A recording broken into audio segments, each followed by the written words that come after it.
Muito bem. Eu não posso falar isso?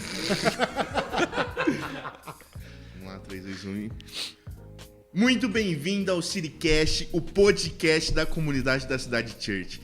Tô feliz no nosso terceiro episódio e esse é um episódio muito especial porque pelo menos uma vez por mês vamos pegar um episódio e voltar ele pra sociedade, pra comunidade. E hoje eu trouxe aqui o Léo, igual eu falei no episódio passado, que ele ia participar comigo desse episódio. Léo, valeu, irmão. Tamo junto. Tamo junto aí. E hoje é muito bacana a pessoa que a gente trouxe, né, Léo? Cara, é prazer estar aqui novamente com você, Lucas, nesse projeto incrível da nossa igreja. E eu tô muito empolgado, eu tô muito feliz, porque a pessoa que tem hoje aqui, cara, do nosso lado, é um amigo meu, pessoal, particular, mas também é um cara que marcou a história dessa igreja, um dos fundadores dessa igreja. Eu quero apresentar ele para vocês, Éder Coimbra, meu brother. Aê! Seja bem-vindo, meu querido. Valeu, galera. É um prazer estar aqui. Para mim é muita honra estar aqui, né, nesse podcast, falando sobre social, né? E muito honrado aí pela apresentação. Valeu, Léo. Tamo aí. Faz uns mais de 23 anos, 25 anos que eu tô nessa igreja e pra mim é um grande prazer estar aqui. Ele é um cara assim, eu pergunto pro Léo, o Edão vai estar hoje? Aí ele fala, vai. Eu falei, aê! Edão também, né? O nosso baterista aí. Era monstro. Cara monstro também. 21 anos. Faz aquele, né? Que a gente já... É muito bom. É muito bom. É muito bom tocar com guitarrista pesado. Ô, Igual o Lucão. Tá, aquele rock assim, velho. Tu mexe comigo, hein? Rock tá na vida. Ah, maravilha. Edão, muito obrigado pela participação aí. Eu que agradeço. Você veio do serviço agora, né? Então você tá participando aqui. É muito especial pra gente, né, Léo? Sim, com certeza. Gratidão, cara. Gratidão. Obrigado. Eu tenho certeza que isso vai ser uma conversa poderosa e que o Espírito Santo vai se mover e vai tocar em todas as pessoas que estiverem assistindo isso. Amém. Glória a Deus. Obrigado por isso. mesmo. Então, como esse é um episódio, né, que a gente é voltado pro social, cara, conta um pouco pra nós o que você faz aí, qual que é esse chamado seu, esse ministério que você tem aí? Cara, é um chamado que foi revelado, né? A Deus, assim, Deus me revelou de uma forma surpreendente, porque antes de eu começar a falar, né, eu trabalho com dependentes químicos numa comunidade terapêutica em Ribeirão, chamada Comunidade Terapêutica Viver, e trabalho lá há quase 4 anos. Só que eu entrei lá sem assim, saber nenhuma experiência com dependência química, nem tratamento com dependente químico, nada. Foi muito por conta de já ter trabalhado com vida, né, com pessoas, com célula, com jovens e ter feito teologia, né? Foi um diferencial muito grande. E muita oração para ser contratado, porque eu fiz entrevista, o meu chefe, né, o pastor Dudu, falou assim, cara, quem vai contratar você é o Espírito Santo. Ou é você ou é o outro. Glória a Deus. E oramos durante 3 semanas, cara. Isso porque eu tava 1 ano e 8 meses desempregado. Então, assim, apareceram outras oportunidades, mas Deus usou minha mãe para falar assim, não, é lá. Você não vai para outra entrevista, você vai esperar. Então, graças a Deus eu consegui ir lá. Então, eu trabalho diretamente com essas vidas, né? E é um trabalho tanto desafiador, muito estressante, porque as pessoas falam, né? Poxa, é chato trabalhar com um público. Imagina um público que vem muito carregado não só de bagagens de sofrimento, de autodestruição, mas espiritual. Não é simplesmente um cara que é sem vergonha, chegou nesse nível porque quis. Não, tem uma comunidade muito grande em cima disso. A maioria deles, por exemplo, foi abusado sexualmente. Ô, irmão, por alguém de proteção. E eu acho interessante a gente deixar isso muito bem claro, porque principalmente a sociedade, ela tem uma visão que o cara, quando chega nesse ponto, é por culpa dele. Exato. Né? Não é algo tão simples. Não é algo que a gente vê, que a sociedade ou que a mídia às vezes provoca, passa. Entendeu? Eles têm atitudes no fim. Quando o uso abusivo, ele é muito, muito gritante, porque é do uso abusivo que vem vários assaltos, roubos, porque eles roubam às vezes. Alguns traficantes têm que pagar, senão paga com a vida. Então, gera como um câncer na sociedade, né, o uso de drogas, a droga. E as comunidades terapêuticas sérias são os antídotos que tentam, né, combater esse câncer que toma uma proporção cada ano que passa muito maior. Não, e assim, né, quanto tempo você está nessa comunidade terapêutica? Dia 19 de março vai fazer 4 anos. Então eu creio que você tem bastante Sim. experiência e assim, eu acho que com a conversa que você tem com esse pessoal, assim, o que você vê, assim, que até mesmo um modo de consciência, tipo assim, o que leva essas pessoas a se tornarem dependente químico? São muitos aspectos. Primeiro, valores familiares, né? Como eu falei, a maioria foi abusado sexualmente até pelos próprios pais, né? Ou então há posso dizer, um abuso, um abuso psicológico, de muita cobrança, de muita coisa. Curiosidades são poucos, por incrível que pareça. Eu entrei na droga por curiosidade. Sim. A maioria foi por conta de valores de casa, de distanciamento dos pais, né? Pais que muitas vezes vêm de uma criação, daquela criação que eu só coloco comida em casa e tá tudo certo, e às vezes violenta, às vezes bate. Então o cara procura refúgio. Onde ele encontra? No seu convívio. Então quando ele acha alguém, um usuário de droga, que oferece e ele acaba tapando esse buraco que faltou do afeto da família, muitas vezes, a maioria dos casos, mas tem casos lá de pessoas com famílias incríveis também, né? Deixando esse adendo que não é generalizando, mas é uma grande parte, a maioria que a gente vê nas conversas são assim. Ou então pessoas que não souberam lidar com, por exemplo, uma das maiores dores que eu acredito que é a do luto de alguém próximo, então ele acaba encontrando a droga. E é fácil comprar. É muito fácil. Se livrar da dor e usar droga. E para ela mexer tanto, né, que a principal droga é o álcool, né, muitas vezes, eu viciado em droga é álcool. Não, o álcool é uma droga, é a mãe das drogas. Ele que conduz tudo. Por exemplo, um viciado em cocaína, viciado em cocaína, se ele toma cerveja, ele usa cocaína. Então é muito interligado. Crack, usa pinga. O cara acaba bebendo muito. É legal a gente falar isso, né, Éder? Porque a porta de uma dependência gera também outras dependências, né? É como se você desse ali, voltando pro lado espiritual, quando você dá uma brecha ali, um espaço para algo que não vem do reino de Deus, para produzir e gerar algo dentro de você, outras portas e outros espaços começam a abrir, igual você está falando aí. E é muito interessante isso, né? Porque pela experiência espiritual com eles, que eu passo, a gente faz, lá é muito focado espiritualmente. Muito mesmo. São 2 cultos por dia. Glória a Deus. De manhã e uma noite, muito ensino, a gente ensina bastante. Depois eu falo mais sobre isso, mas isso que o Léo falou é algo muito importante. Não substitui. Eu vejo o que é de Deus. Eles podem fazer o que eles quiserem, usar quanto quiser. Eles usam muito. A gente chega a ficar 6 dias enfiado numa favela, usando crack, mas não substitui. Quando o cara encontra lá o espaço que é de Deus, eles falam muito isso. Nossa, Edão,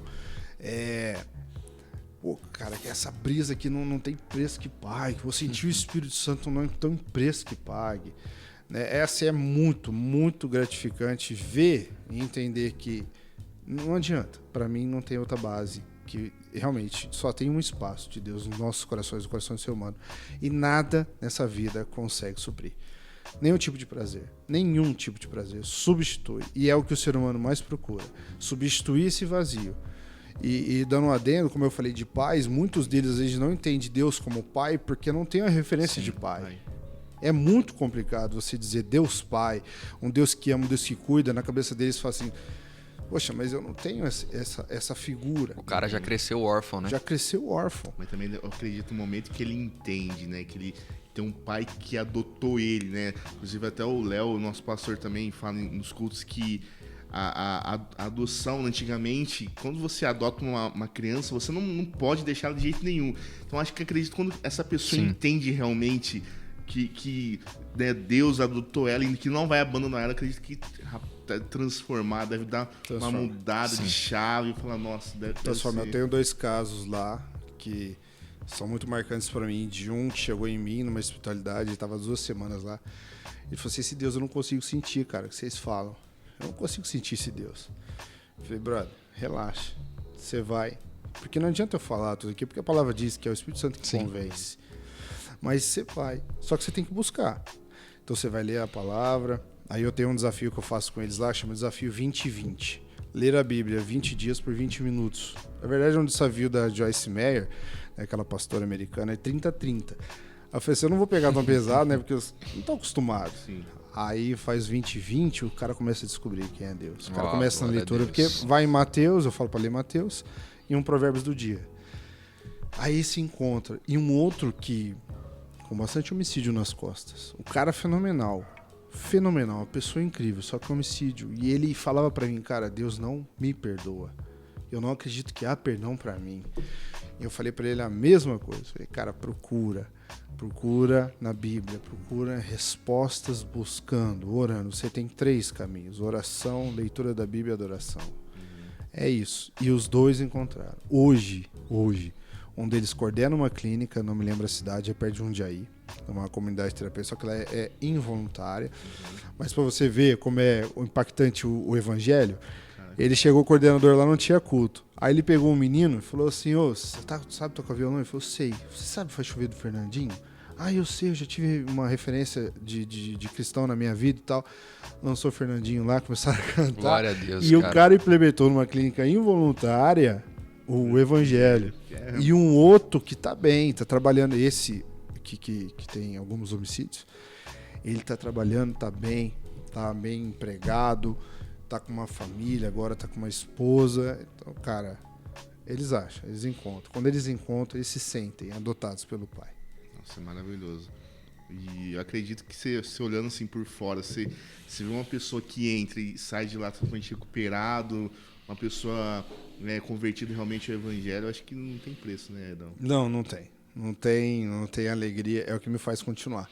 Embora os números não sejam tão favoráveis, o pós-tratamento é muito baixo, né? Alguns vão porque a comunidade cristã, ela é a mantenedora também, né, da comunidade terapêutica Viver. Tem o Estado, né, que é pelo programa Recomeço, e tem a mantenedora também, que é a comunidade cristã em Ribeirão Preto. Eles até fazem um pós ajudando alguns, né? Eles vão para células, são encaminhados, mas é aquilo que eu falo, e eu tenho falado isso com Deus esses dias. Alguns são 20, 25 anos, 30, 35 anos de uso de drogas. 6 meses é muito pouco.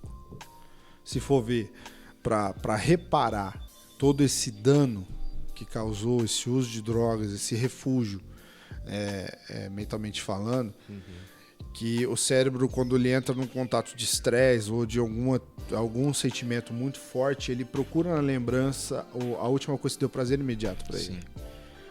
Isso acontece muito com pessoas que às vezes descontam no doce, às vezes até em pornografia, e eles acham a droga. Então, assim, é muito difícil ter esse pós-acolhimento. Só que aí a comunidade cristã, o que ela faz? Tem um grupo que chama Grupo Celebrando a Vida, que é de sexta-feira. Então o que eles fazem? Eles levam as famílias e os acolhidos. Os acolhidos que estão lá vão de van, encontram a sua família lá e tem um direcionamento pastoral, tem palestras com psicólogos, mas mesmo assim a maioria cai. Cai porque se distanciam do reino.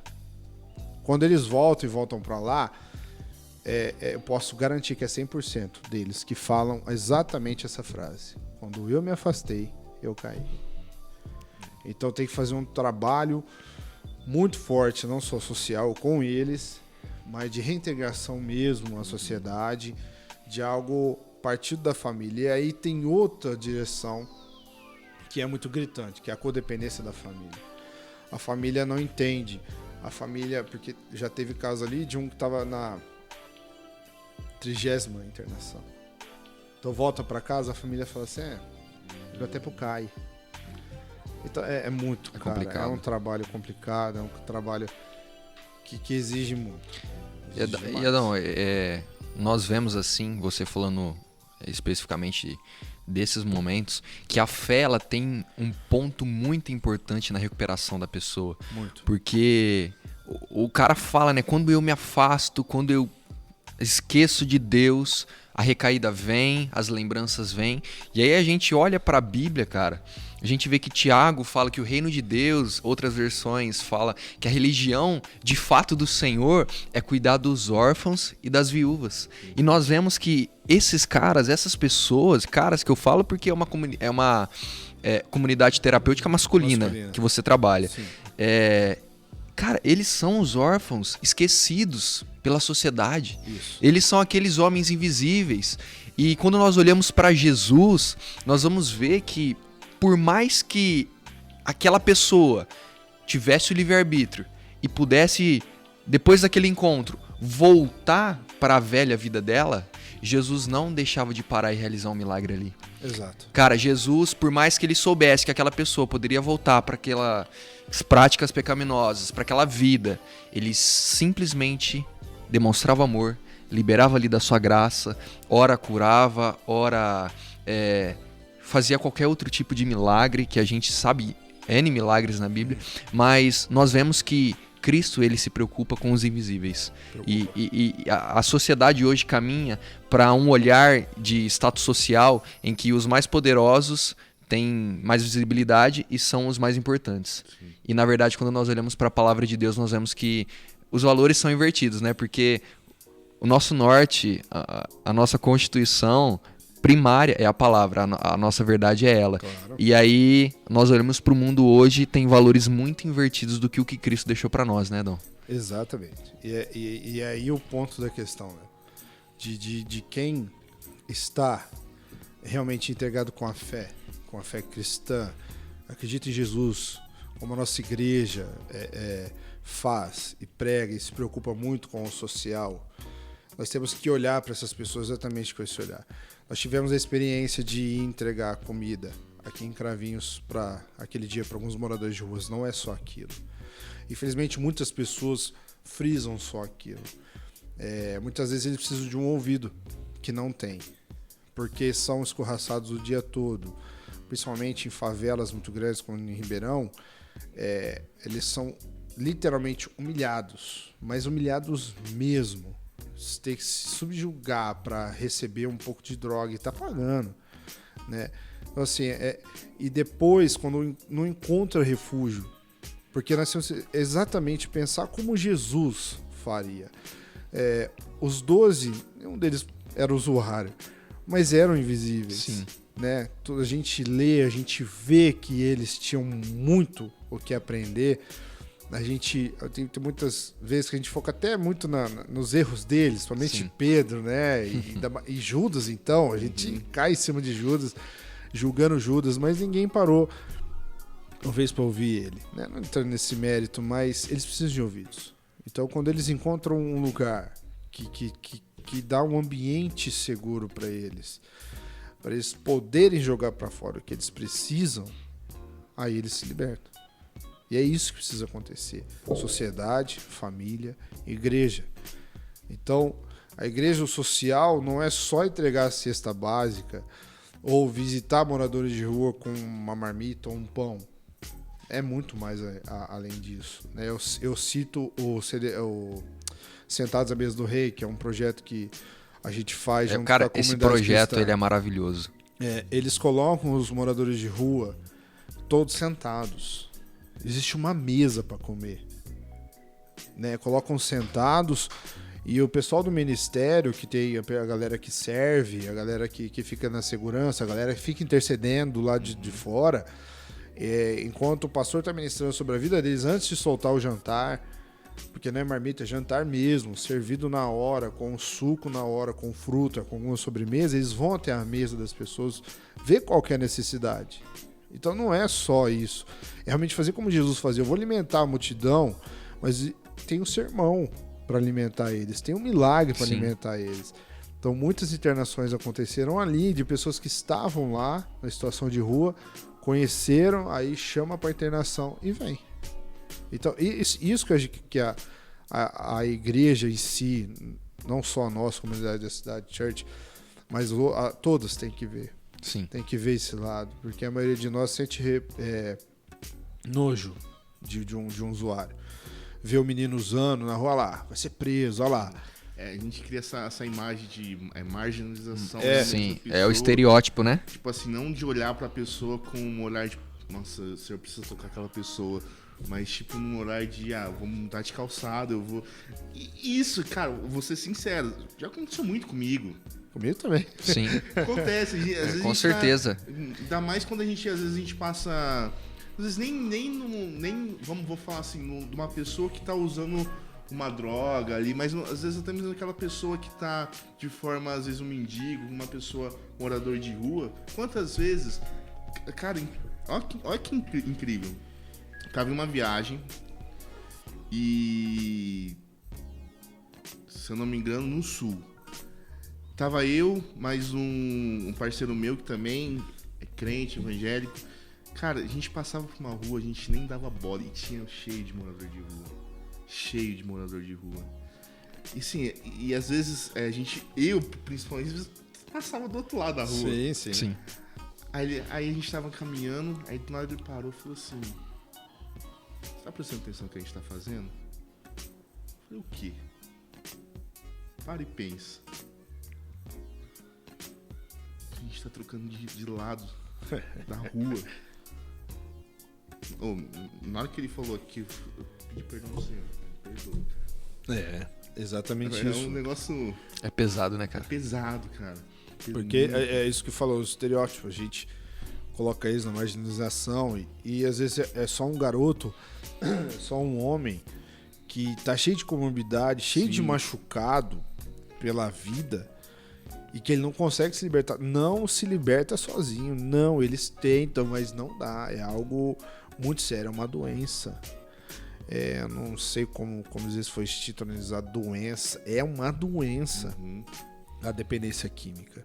E não é tratada assim, né? Então, nós temos que parar para pensar como igreja nisso, né? Como Cristo fez. Eles são órfãos e precisam de ouvido, gente. Ouvidos é que eles precisam. A comida é importante, sim. Continuem alimentando. Eu sempre aconselho não dar dinheiro, porque vão usar drogas. Não dê nada fechado, pacote de biscoito, de bolacha fechado, porque eles vão trocar por droga. Mas ofereça o que a gente tem. O que os apóstolos ofereceram para aquele paralítico. Velho, o que eu tenho, eu te dou. Eu te dou Cristo, velho. Isso é muito poderoso. Eu te dou Cristo, eu te dou um amor. Você quer encontrar esse amor? Vamos procurar uma recuperação. Vamos procurar. E não tem outro jeito, cara. Para o cara parar o uso de droga é comunidade terapêutica. E eu acho que é muito interessante a gente finalizar, Lucas, falando pra galera que nós não estamos aqui colocando essas pessoas num pedestal de vitimização. Isso. Nós estamos aqui querendo trazer um alerta, um despertar para a igreja, que o reino não é só dentro das quatro paredes, mas é você olhar para os invisíveis, para os órfãos fora. e entender que você não vai libertar aquelas pessoas, mas você carrega alguém dentro de você que ele é capaz de libertar de qualquer tipo de coisa, cara. Isso é o mais importante. Essas pessoas precisam de você, não porque você é bom, mas porque você carrega Cristo. Isso é muito importante, Léo. Lembrando, é exatamente isso. Vou reforçar. Não é vitimizando eles, tem muita coisa, só que também não é fácil. E a igreja precisa E a igreja precisa avançar. dar esse apoio. Se eles vão querer, se a pessoa que a gente abordar, o morador de rua, usuário de droga, não querer, aí já é uma coisa particular, é o livre-arbítrio. Mas nosso dever é abraçar, receber. Cara, você quer ajuda? Eu quero parar, quero fazer a vida acontecer. Então você vai fazer. E Edão, já aproveitando assim, como faz uma pessoa, como ela pode ajudar, com quem ela pode entrar em contato, como que ela pode fazer essa ponte até uma comunidade terapêutica, enfim.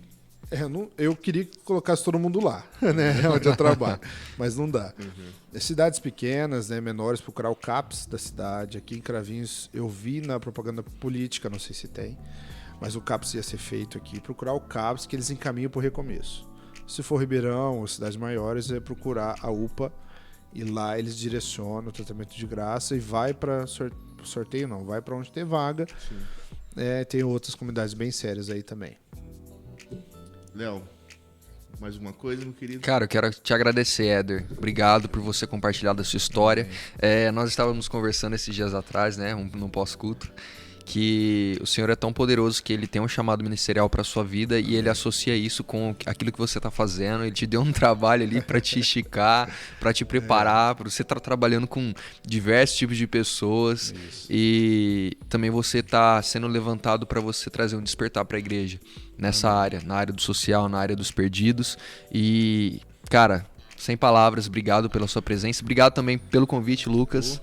Cara, que poderoso está sendo esse projeto e eu tenho certeza que vidas estão já sendo transformadas. Amém. Eu que agradeço também, o Lucas, o Léo, toda a igreja, os pastores que sempre têm cuidado bem de mim, da minha família. É isso aí, precisando, tamo junto. Não, valeu, meu querido. Ó, vai ter mais. Léo também. Tamo junto. Vai chamar mais galera aí. Você também, cara. Vai vir mais vezes aqui compartilhar. Tem história, hein? Tem história, né? Tem história e tem lenha pra queimar, né? Eu quero agradecer você que participou com a gente aqui desse podcast. E semana que vem tem mais. Então aproveita, já se inscreva aqui no nosso canal. Compartilha esse link para o máximo de pessoas. Eu creio que vai abençoar vidas. Amém. E também vai estar no máximo aí de plataformas digitais possível para você curtir esse podcast. Até a próxima. Valeu. Fui. Tchau, tchau.